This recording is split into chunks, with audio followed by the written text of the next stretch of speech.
Okay, good evening, members and any of the public that are tuning in to this evening's Cabinet meeting, 23rd of May. Councillors and officers are reminded to put their mobile phone or electronic device on silent if they have one near them, and those present in the room should face forward, speaking directly into the microphones and not place papers or electronic devices between themselves and the microphones. Please would remote participants mute microphones when not speaking, as this will reduce feedback and background noise and save bandwidth to prevent loss of connection. Members of the Council joining us remotely should leave cameras on. Officers leave cameras on only for the agenda item you are speaking on. After each item has been presented, I will invite members present in the room to ask questions first. Those members joining us remotely will then be invited to speak, and they should indicate their wish to do so by using the raise your hand facility. Only those members of Cabinet present in the room will be making the decisions, and I will confirm the result verbally for the benefit of those watching the webcast. Please be aware that there can be a time delay of around 5 seconds whilst a remote participant appears on screen. Okay, so agenda item 1. To resolve the minutes of the last meeting to be confirmed as a correct record of the proceedings and will be signed by me. Do you all agree? I agree. Thank you very much. If we then move forward to item 2, are there any apologies for absence, please, Lisa? Yes, Chairman. Councillors Dixon, GL1 and the Chief Executive, Malcolm Johnston. Thank you. Are there any additional agenda items? Lisa, Lorna? There are none. There are none, thank you. And are there any urgent decision items? There are none. Thank you. Okay, disclosures of interest. Members, please speak clearly if you have a personal and prejudicial and say the agenda item it refers to. Members with a personal and prejudicial interest will be asked to temporarily leave the meeting at the start of the item. Members will be invited to rejoin the meeting when the item is finished. So we have a rather short agenda this evening, and the first item, agenda item 6, is stray dog contract. And Richard, I believe you're going to report on this. Thank you very much. Thank you, Chair. This report seeks approval for the procurement of a new stray dogs contract from April 2023. Our current contract with Animal Wards Limited expires in March 2023. The contract will be as it is at the moment. It will be for the collection of stray dogs and their kenneling for up to 7 days, which is the legal requirement. If the dog is therefore not collected by the 8th day, the dog will then be rehomed. At the moment, the contract is a joint contract with Hastings Borough Council and Wilton District Council, as it falls within the shared service with Wilton District Council. In terms of economic benefit, it would seem sensible to try and procure a new contract with Hastings and with Wilton, and we also seek to invite other local authorities, namely Eastbourne and Lewes, to join in the procurement process as well. And that's my introduction, Chairman. Thank you very much, Richard. Are there any members who would like to ask a question? If not, I invite Councillor Catherine Field. Catherine. Thank you. I just wanted to say this is a really good contract. It's all singing, all dancing. Once we've paid the people to come and do the work, they do the insurance and the vet stuff and everything, so it's no cost to us, but it's a tidier district because we don't have stray dogs. So with that, I'd like to move the report, please. Thank you very much, Catherine. Any other members here would like to ask a question of Richard at this stage? If not, I'll invite Councillor Paul Osborne. Paul? Thank you, Chairman. Yeah, just a question. Given the large increase in amount of people who now own dogs, that's increased over the last couple of years, do we sort of envisage any sort of additional strain, if you like, on the service when people sort of go back to work and decide that the dog's not really for them? Would that be a potential there? Just a thought, really. Thank you. I'm sorry, Paul, but the quality of sound was not very good. And I don't think Richard would have picked that up as a question. Richard, did you manage to? Shall I try again? It was distorted for many others, yeah, okay. Yes, I think I understood the question. Obviously, over the last few years, because of the pandemic, then the service which has been provided has been somewhat different because of the huge demand for dogs. There's been absolutely no issue around finding dogs being rehomed, and there's been quite a few less stray dogs which are being collected. Councillor Osborne is right. I think that given the current situation, with also people returning to work and also the economic situation, we may see an increase in the number of stray dogs, probably going back to the normal number of stray dogs we had before the pandemic, before people adopted dogs when they were working from home. Obviously, one of the beauties of this contract is that, all that risk will be borne by the contractor and not ourselves. But I think obviously the contractor has been working in this area for over 20 years, and they're well aware of what the likelihood is in terms of increased numbers of stray dogs, which I think is likely to happen.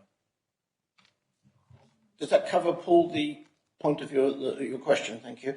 If I can invite Councillor Reinhold. Jonathan? Yes, thank you, Chair. To sort of help that little discussion along, as Chair of Raisted Animal Welfare Centre, I can tell you that we do have an increase in the number of dogs, but unfortunately, as a result of the pandemic, and unfortunately they are usually dogs with more problems due to poor training during that period. So that will also probably manifest itself in the strays that are received as well. Yeah, thank you for those comments. I think that this particular contract that we're entering into does give us a real belt and braces job all the way around. It's run by professionals who have been in this area, as Richard said, for over 20 years, and it's an area of a requirement that we do have to provide. So thank you for your work in bringing this one together. Any other questions? If not... Happy to second, Chair. Proposed move by Councillor Field. So those in favour? That's unanimous. Thank you.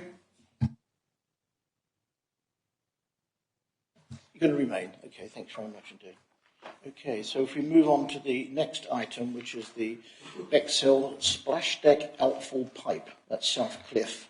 There's some capital funding increase in order to complete this project, and I'd like Deborah Keneally to talk us through it, please. Thank you, Chair, and good evening, everyone. Yes, this report seeks additional approval for additional funding to be set aside in the capital programme to complete this work. It's relating to an outfall pipe that belongs to Rother District Council and runs off the splash deck near South Cliff.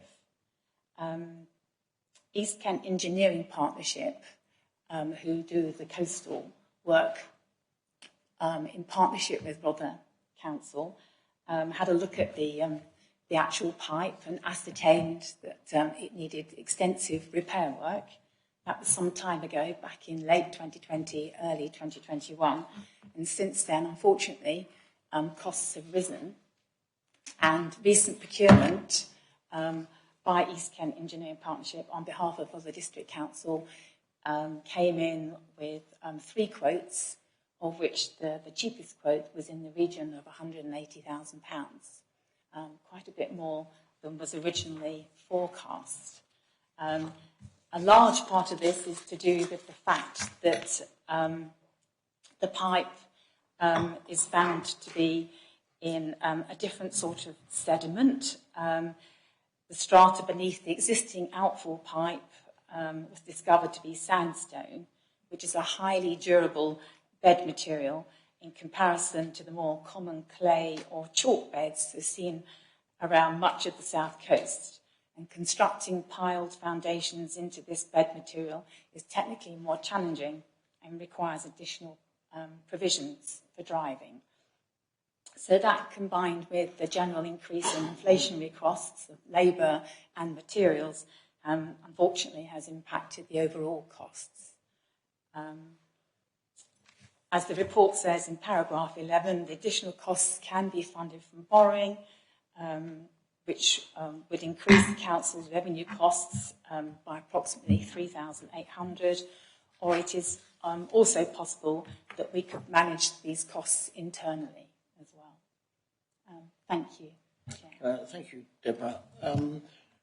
Are there any other members that I can ask a question before I invite Councillor Timpey? Councillor Prosher. Thank you, Chair. Just to thank you for the report. Obviously, we have to approve this because it's urgent and the work needs to be done. It does sound to me, though, that this has been going on and deteriorating for many years. It sounds to me like that. My first question is, have we done a survey on the second pipe that we own? The other thing is, how long has this been going on? Because we have inherited a number of things that are now costing us money or could cost us money. I got quite excited by the fact that it creates a fountain, because perhaps we could use that as our substitute fountains, because as we know, our fountains actually are totally defunct and probably will cost nearly $500,000 to put right, because they've got to start from the beginning. And also we've got the colonnade with water coming in still on that. So I just was worried that obviously things are coming up that should have been dealt with a long time ago. And was there anything else like the second pipe that is going to cost us money? Thank you, Councillor. The last survey was completed by East Kent Engineering Partnership along the coastal strip in 2016 and finally reported on in 2017. Obviously, things deteriorate over time, and these pipes are quite old. The other pipe that Rother District Council owns was found to be in good working order, and there's no reason to suspect that has changed dramatically since then, but it would be good perhaps to do another survey quite soon. This particular pipe has, members may remember, we have had experience and difficulties with this pipe previously. It did bring up a portion of the concrete on the splash deck some years ago, which was raised for quite some time.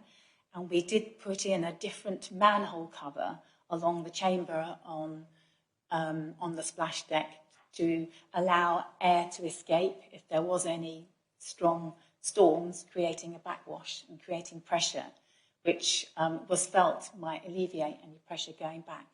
But unfortunately, over time, the actual pipe has gradually sunk below, and the timber structure that holds the pipe up has gradually deteriorated. So it's a matter of time and the elements contributing to eventually having to do something quite major like this. Thank you. Okay, thank you for that. Any other members here that wanted to ask a question? May I just ask a question? It was surveyed in 2016 and report in 2017. Do you have any records as to when any previous funding was spent on it, to any previous funding? You know, when would we have done any major work to this particular pipe? I did speak to my predecessor about that question quite recently, and to our knowledge, no work has been done on the pipe work itself, only the, I'm not sure what you call it, the indicator, the marker that stands up above them so that people know that it's a pipe underwater there. Any other members before I invite Councillor Jonathan Vinehall? Jonathan? Thank you, Chair. So, Deborah, just can I understand? So, how long ago was this issue identified initially? I think the first fountain appearance was in 2020, Christmas 2020, around about that time. Yeah. All right. That was the first sort of the hole that was discovered in the actual pipe. It was quite small then.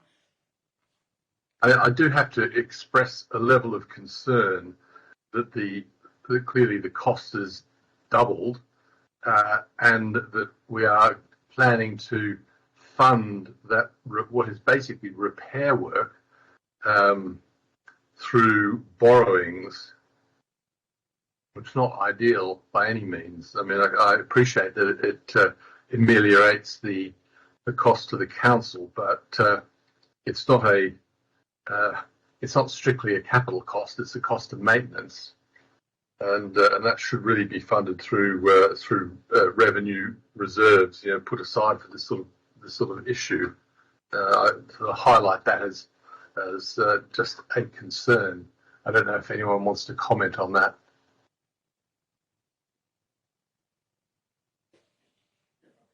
Yes, thank you, Chair. Tony Baden, who's not here this evening, did actually respond to an earlier email to say that, as set out in paragraph 11, it is likely that we would be able to fund the costs internally by using cash balances rather than taking out new borrowing. So I think he is hopeful that we can do that, Councillor. Okay. All right. If I can invite the Councillor Timmy. Hazel? Yes, thank you, Chair.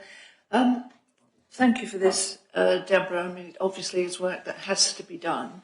But I remember on the splash deck, when the concrete was raised up, it took forever for it to get fixed.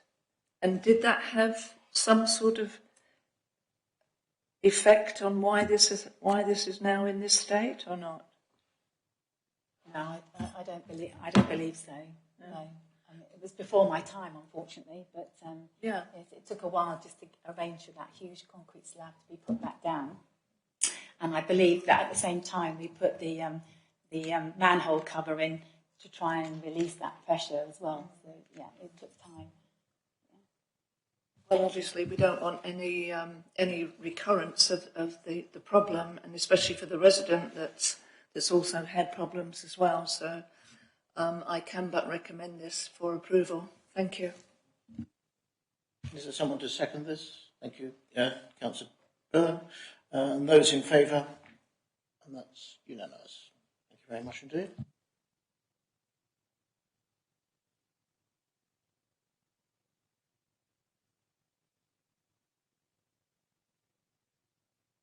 That will bring the conclusion to tonight's Cabinet meeting at 18:48. Thank you very much indeed.